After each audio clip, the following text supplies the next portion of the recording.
this point. Keep your eye on Emiev now. Not showing any sportsmanship or respect at all towards Kehl.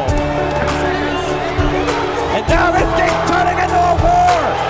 Enriko Kehl is going right after Emiev!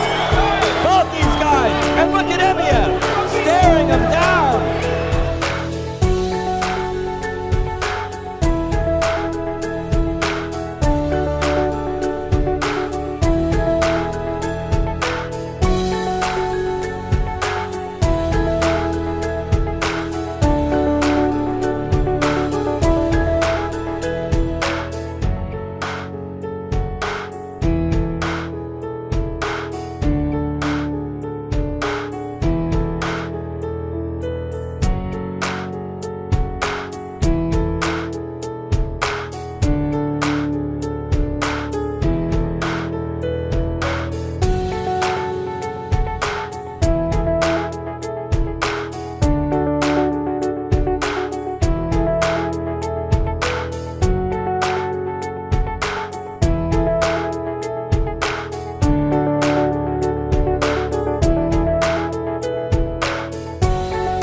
Is this going to be this type of fight? Both of these gentlemen sitting in the pocket and letting it go.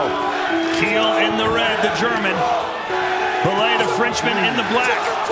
And it's a firefight for the opening bell.